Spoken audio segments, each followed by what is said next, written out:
Her hands bled into the Montana dirt as she hoisted the heavy pine log, unaware of the rifleman tracking her every move from the ridge. He hadn't spoken to a soul in 5 years. But watching this desperate woman build a grave disguised as a cabin, the mountain man couldn't turn away. The Bitterroot Mountains in the autumn of 1879 were no place for a woman traveling alone, much less one trying to carve a homestead out of the unforgiving granite and timber. Amelia Lawson didn't care. She had a canvas tent, a team of 2 exhausted mules of broadaxe, and a desperation that bordered on madness. For 9 days, Charlie Thornton had watched her from the high ridge. Charlie was a man the territory had largely forgotten, clad in brain-tanned buckskin and bearing the heavy-weathered silence of a man who had buried his heart beneath a cairn of river stones half a decade ago. He was a ghost of the high country. His wife, Martha, had perished in the brutal winter of '74. A whiteout blizzard had trapped them in a half-finished cabin, much like the one this strange woman was trying to build, and pneumonia had taken Martha while Charlie was hopelessly trapped by 10-foot snowdrifts, unable to ride for a doctor. Since that day, he had retreated to the peaks, trapping beaver and living entirely outside the boundaries of polite society. Yet for over a week his Sharps rifle had rested cold across his knees while he studied the valley below. He watched Amelia drag lodgepole pines from the tree line. He watched her strip the bark with a draw knife, her hands wrapped in bloody rags. She was small, too small for this kind of labor, but she swung the heavy broadaxe with a violent, rhythmic fury that spoke of demons she was trying to outrun. She was attempting to use a rudimentary gin pole and a frayed hemp rope to hoist the massive logs onto the rising walls of her cabin. It was a fool's errand for one person. It was a death sentence for a woman with no experience. On the 10th day, the mountain's patience ran out. The wind shifted, bringing the bitter metallic scent of an early frost. Below, Amelia was wrestling a 20-foot timber into a saddle notch. She had the rope wrapped around her waist, using her entire body weight as a counter-anchor against the mules. Suddenly, the lead mule spooked at the scent of a passing black bear. The animal lunged forward. The fraying rope caught the tension, snapped like a gunshot, and the massive pine log swung violently backward. Amelia was thrown to the muddy earth. The timber rolled off the wall, plummeting directly toward her. Charlie didn't think. The instincts of a frontiersman took over. He vaulted over the rocky outcropping, sliding down the treacherous shale slope in a shower of gravel and dirt. He hit the valley floor running. Amelia scrambled backward, her boots slipping in the mud, as the log hit the ground with an earth-shattering thud, bouncing once and rolling directly toward her pinned leg. Before it could crush her shin, a pair of heavy leather-clad hands slammed into the bark. Charlie grunted, his broad shoulders bunching as he threw his entire weight against the rolling timber, arresting its momentum a mere inch from Amelia's knee. For a second, the only sound was the harsh, ragged breathing of 2 strangers and the distant braying of the mules. Charlie slowly straightened up, wiping pine sap from his calloused palms. He looked down at her, his face obscured by a thick, dark beard and the brim of a battered Stetson. "You're cutting your saddle notches too shallow, ma'am," he said, his voice raspy from years of disuse. "And that rope was dry-rotted. You'd be dead right now if that log caught your chest." Amelia didn't thank him. Instead, she scrambled to her feet, her hand diving into the pocket of her heavy canvas coat. She pulled out a silver-plated Remington double derringer, leveling it directly at his chest. Her hands were shaking, blistered and raw, but her blue eyes were hard as river ice. "Who are you?" she demanded, her voice tight. "Did they send you? Did Harlan send you?" Charlie didn't flinch at the sight of the gun. He simply stared at it, then met her wild eyes. "Nobody sent me. Name's Charlie Thornton. I live on the ridge, and you can put that toy away, little bird. If I wanted you dead, I'd have just let gravity do the work." Amelia stared at him, the adrenaline coursing through her veins. He looked wild, a part of the forest itself, with eyes the color of a winter storm. Slowly realizing she was standing in front of a giant who had just saved her life, she lowered the pistol. "I don't need any help," she lied, her voice breaking slightly. "Clearly," Charlie muttered, gesturing to the collapsed log and her bleeding hands. "Winter is 6 weeks away. At the pace you're moving, the ground will freeze before you get a roof on this box. You'll freeze to death. I've seen it happen." The memory of Martha flashed behind his eyes, a phantom pain that tightened his jaw. "I'm not going to sit up on that ridge and watch another woman die in the snow." He turned away from her, walked over to the massive pine log, and hoisted one end onto his shoulder with a sharp grunt. "Grab the broadaxe," he ordered over his shoulder. "We're going to cut these notches right." A wary, unspoken truce settled over the homestead. Over the next 3 weeks, Charlie Thornton appeared at the edge of the clearing every morning, just as the sun crested the bitter roots. He never asked to come inside her canvas tent. He never pried into her past. He simply worked. The cabin rose from the earth with astonishing speed under his massive, practiced hands. He taught her how to mix mud and dried prairie grass for chinking between the logs. He showed her how to split cedar shakes for the roof. In return, Amelia insisted on cooking. Over a cast-iron Dutch oven, she prepared elk stew hardtack biscuits and dark, bitter coffee. They ate in near silence, on 2 stumps facing the skeletal frame of the cabin. But silence in the wilderness breeds observation, and Charlie missed nothing. He noticed the way she slept with the derringer under her blanket. He noticed the heavy, iron-bound lockbox she kept buried at the back of her tent, never letting it out of her sight. And most tellingly, he noticed how every time a raven called or a branch snapped in the woods, she flinched and looked down the valley trail leading back to civilization. She was running. Charlie knew the look of a hunted animal. He had trapped them his whole life. One evening in late October, as the first light flurries of snow began to dust the pine needles, Charlie sat by the fire, whittling a new handle for an awl. Amelia was patching a tear in his canvas jacket, the firelight softening the harsh, exhausted lines of her face. She was beautiful, he realized with a sudden, painful jolt. It was the first time in 5 years he had looked at a woman and felt the stirrings of something other than grief. "Why Montana, Amelia?" he asked quietly, the question slipping out before he could stop it. She paused her sewing. The needle hovered mid-air. "It's as far away from Chicago as a train and a wagon could take me," she replied carefully. "The winters here aren't forgiving to secrets." Charlie said, his grey eyes locking onto hers. "Whatever you dragged up this mountain, it's heavy. Heavier than the timber." Before she could answer, the distant, unmistakable sound of a horse's whinny echoed up from the switchback trail. It was miles away, but the cold air carried the sound perfectly. Amelia went entirely still. The blood drained from her face, leaving her looking like a ghost in the firelight. She dropped the jacket and rushed toward her tent, hauling out the heavy iron lockbox. "They found me," she whispered, panic finally breaking through her tough exterior. "He found me." Charlie stood up, kicking dirt over the fire to plunge their camp into darkness. He grabbed his Sharps rifle. "Who? Harlan Pierce?" she said, her voice trembling. "He's a Pinkerton. Or he used to be. Now he's a hired gun." The next morning, Charlie left Amelia at the cabin with strict orders to stay hidden in the root cellar they had dug. He saddled his Appaloosa and rode down the mountain into the small, muddy settlement of Oakhaven to gather supplies and listen to the wind. Josiah Higgins's mercantile was warm, smelling of kerosene and chewing tobacco.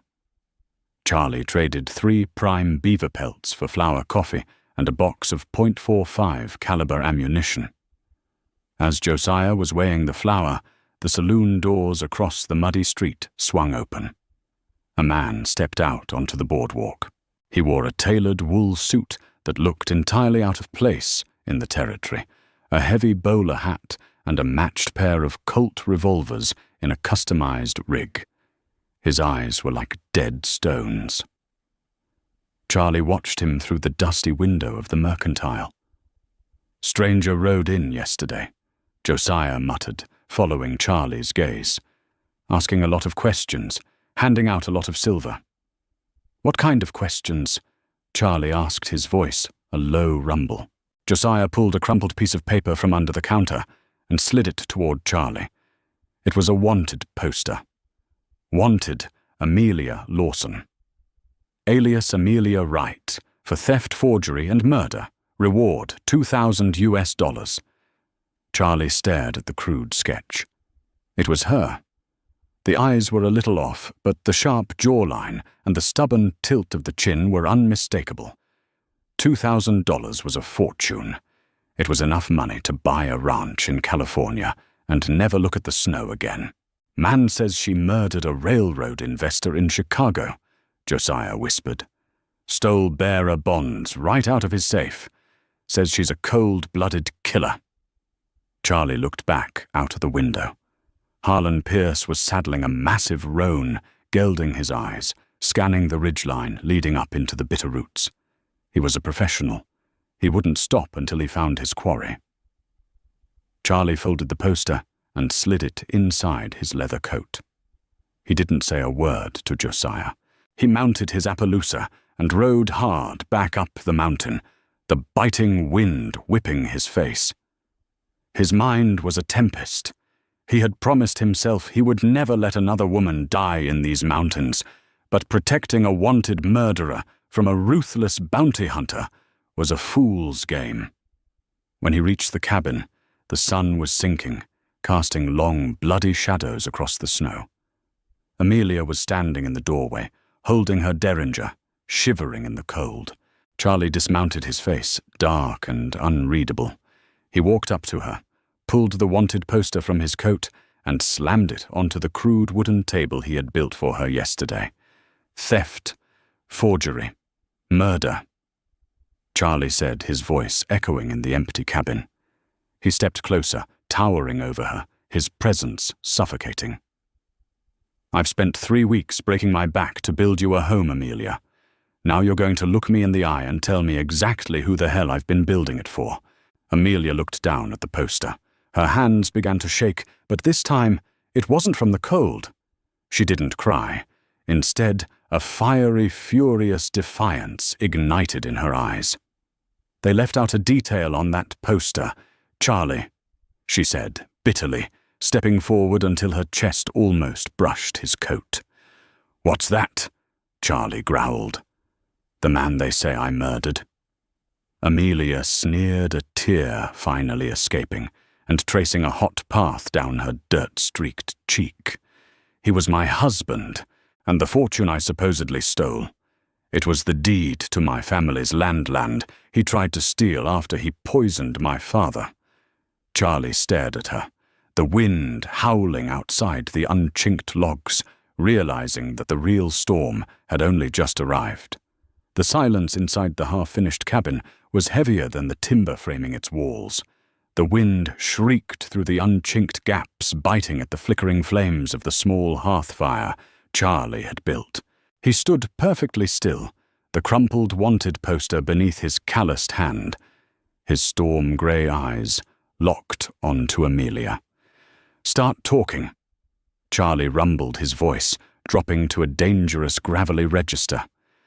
"And make it the truth. I've dug too many graves in my life to start digging them for liars." Amelia didn't flinch. She crossed her arms, her knuckles white, pulling her canvas coat tighter against the encroaching chill. His name was Elias Montgomery. She began the name, tasting like ash in her mouth. He was a railroad magnate out of Chicago, but his greed stretched all the way to the Pacific. My father, Jebediah Lawson, owned 3,000 acres of prime timber and water rights right here in the Bitter Roots. Land the railroad needed for their western expansion. My father refused to sell. She stepped toward the fire, staring into the embers, as if watching the memories burn. Elias knew the only way to get the land was through inheritance. He courted me. He played the gentleman. I was young, foolish, and charmed by the city. We married. 3 months later, my father fell violently ill. The doctors called it cholera. I knew it was arsenic. I found the vials in Elias's private study. Charlie leaned against the rough-hewn table, his expression unreadable, but the tension in his broad shoulders told her he was listening to every word. When I confronted Elias, Amelia continued her voice, trembling with a mixture of rage and grief. He laughed. He told me the deeds were already being transferred. That night I broke into his safe to steal back my father's land grants, but I wasn't the only one in the study. Harlan Pierce was there. The Pinkerton, Charlie stated. Harlan was Elias's chief enforcer, but he was greedier than his boss. Amelia spat. Harlan shot Elias in the back of the head while I was holding the safe open. He looked right at me, smiled, and tossed me the murder weapon. He told me the law would hang me, but if I handed over the deeds, he'd let me run. I didn't hand them over. I ran, and I took the deeds with me. They're in that lockbox. Harlan framed me for the murder, put a bounty on my head, using the railroad's money, and he's been hunting me ever since to finish the job and claim the land. Charlie stared at her.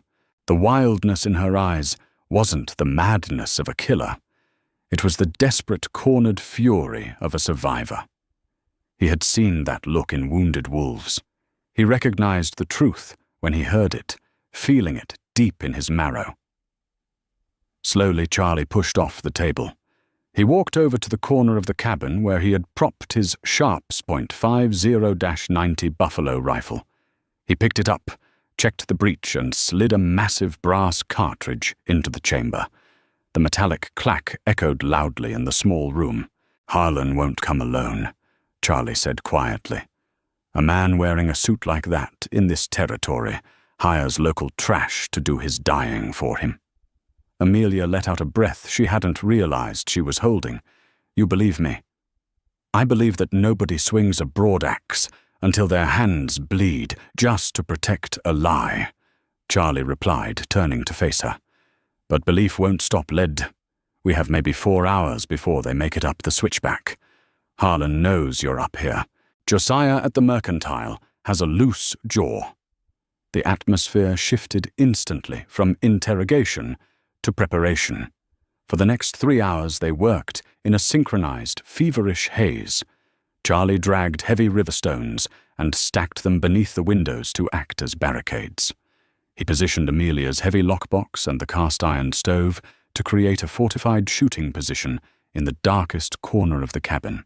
They extinguished the fire to prevent backlighting themselves, plunging the homestead into the freezing, oppressive darkness of a Montana night. Outside, the temperature plummeted, and a fierce autumn blizzard began to howl, dumping thick, blinding snow across the valley. They sat side by side behind the overturned oak table. The cold was absolute. Amelia was shivering violently, her teeth chattering despite the heavy blankets wrapped around her. Charlie felt the tremors shaking her small frame. Without a word, he shifted closer, wrapping his massive leather-clad arm around her shoulders and pulling her against his chest to share his body heat. Amelia stiffened for a second, then melted into his side, resting her head against his collarbone. She could hear the slow, steady, drumming heartbeat of the mountain man beneath the buckskin. It was the safest she had felt in a year. "I'm sorry I brought this to your mountain, Charlie," she whispered into the darkness. "You didn't bring it," Charlie murmured, his chin resting lightly on the crown of her head. "The world just finally caught up. But this mountain belongs to me. And they don't know this mountain." It was a quiet, profound admission. For 5 years, Charlie had guarded his isolation like a sacred vow to his late wife. But holding Amelia, smelling the pine sap and rain in her hair, he realized the ice around his heart had finally cracked. He was not just protecting a fugitive. He was protecting the woman who had brought him back to life. Suddenly, the lead mule, tied up in the lean-to outside, let out a terrified high-pitched bray. Charlie's hand instantly clamped over Amelia's mouth, silencing her breath. He pressed his lips to her ear.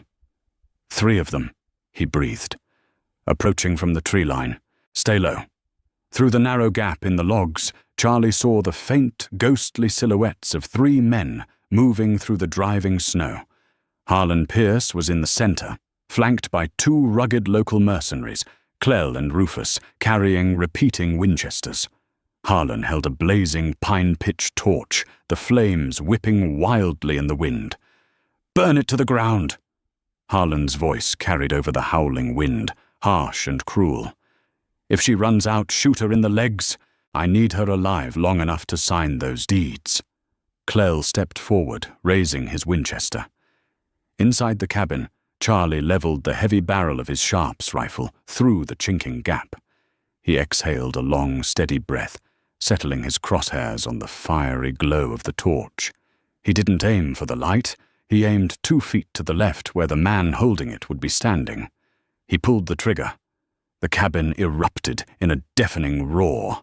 The massive .50 caliber slug tore through the wooden wall and ripped into the night. Outside, Clell's chest caved backward, as if kicked by a horse. He was dead before his body hit the snow. "Sniper!" Harlan screamed, dropping the torch into the snow and diving behind a massive pine stump. "Put fire on that cabin, tear it apart." The battle for the homestead had begun. Lead rained against the heavy logs of the cabin. Splinters of pine and cedar exploded inward like shrapnel as Rufus and Harlan unleashed a barrage of suppressing fire. The deafening crack of Winchesters and Colt revolvers echoed off the canyon walls, swallowed only by the roar of the blizzard. Charlie moved with terrifying, fluid precision. He rolled away from his firing position just as 3 bullets punched through the spot he had occupied seconds before. He cracked the breech of the Sharps, the smoking brass casing flying out to clatter against the stone floor, and shoved a fresh round home. "Amelia, keep your head down!" Charlie roared over the din. Rufus, the surviving mercenary, was flanking the cabin, using the thick cover of the snowdrifts to move toward the rear wall, where the mud chinking was still wet and weak. Charlie saw the shadow pass the rear window. He dropped the long rifle, drew his heavy Colt single-action army from his hip, and fired twice through the window frame. A sharp cry of pain rang out, followed by the heavy thud of Rufus collapsing into the snowbank. 2 down. Only the Pinkerton remained. But Harlan Pierce was not a common thug. He was a seasoned killer. Realizing the rear of the cabin was exposed, Harlan used the suppressing fire of his fallen comrade to sprint across the open ground. Suddenly, the heavy oak door of the cabin violently buckled. Harlan had kicked it with the heel of his boot, his revolver blazing as he fired directly through the wood. Charlie lunged to intercept, but a bullet tore through the door and caught him high in the left shoulder. The impact spun the giant mountain man around, throwing him backward into the stone hearth. His revolver skittered across the dirt floor, sliding out of reach into the shadows. The front door gave way with a splintering crash, swinging wildly on its leather hinges. Harlan stepped into the threshold, a silhouette framed by the howling blizzard. He wore a predatory grin, his bespoke suit dusted with snow, his twin Colts leveled at the downed mountain man. He cocked the hammers, the metallic clicks, sharp and terrifying, in the sudden lull of the gunfire. "You put up a hell of a fight, mountain man," Harlan sneered, stepping into the dark cabin. "But this ain't your fight. Where is she?" Charlie gritted his teeth, pressing his right hand over the bleeding hole in his shoulder. He locked eyes with Harlan, his gaze unyielding. "Go to hell." "Ladies first," Harlan chuckled, raising his gun to deliver the killing blow to Charlie's head. From the absolute darkness of the corner, A voice rang out cold and sharp as a glacier. "Harlan!" Harlan spun toward the voice. Amelia stepped out from behind the barricade. She wasn't holding the silver-plated derringer. She knew its small caliber wouldn't drop a man quickly enough, and her hands were shaking too badly to aim. Instead, gripped tightly in both of her blistered, scarred hands, was the heavy steel broadaxe she had used to build her home. Harlan scoffed, bringing his gun around to shoot her. A little late for chopping firewood, widow. But Amelia had spent 3 weeks swinging that axe. She had built muscles she never knew she had driven by sheer, unadulterated will. She didn't hesitate. With a feral scream that tore from the depths of her soul, she lunged forward and swung the broadaxe with everything she had. Harlan fired, but his haste threw his aim wide.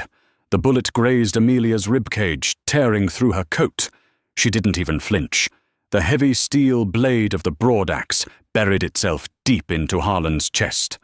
The Pinkerton's eyes went wide with shock. He looked down at the wooden handle protruding from his ribs, a look of profound confusion washing over his face. The revolvers slipped from his hands, clattering to the floor. He swayed for a second, a bloody cough escaping his lips before collapsing backward into the snow just outside the doorway. Amelia stood over him, her chest heaving, the adrenaline slowly draining from her veins. The wind whipped her hair across her face. She stared at the man who had ruined her life, watching the life fade from his eyes until he was nothing more than another corpse in the bitter roots. "Amelia!" Charlie's weak, ragged voice broke her trance.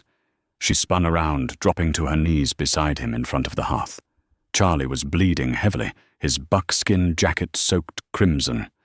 "I've got you," she cried, tearing the fabric of her skirt to create a makeshift bandage. She pressed her hands hard against his wound. "You're going to be all right, Charlie. I've got you." Charlie looked up at her, his vision swimming slightly, but a faint, genuine smile touched his lips. He reached up with his good hand, gently wiping a smear of blood and soot from her cheek. "You cut. A good notch, little bird." By morning, the storm had broken. The Bitterroot Mountains were bathed in blinding, pristine sunlight, the world scrubbed clean by the heavy snowfall. The cabin, though battered and scarred by bullet holes, stood firm against the mountain. Inside, a warm fire crackled in the hearth. Charlie sat in the rocking chair he had fashioned from willow branches, his shoulder tightly bound, sipping a mug of hot, bitter coffee. The pain was sharp, but it was a living pain, not the hollow ache he had carried for 5 years. Amelia stood at the open doorway looking out over the pristine, snow-covered valley. The bodies of Harlan and his men had been dragged to the tree line to be dealt with when the ground thawed. The iron lockbox containing the deeds to her family's land sat securely on the mantel safe at last. She turned back to look at the man sitting by the fire. He was rough, wild, and broken in his own ways, but he was the foundation upon which she had truly built her life. Charlie caught her gaze. "Spring will be here before we know it," he said softly. "Gonna need to expand the cabin. One room might get a little crowded." Amelia smiled, a real radiant smile that reached her eyes. She walked over, taking the mug from his hand, and leaned down to press a soft, lingering kiss against his bearded cheek. "I think we can manage it," she whispered. "One log at a time."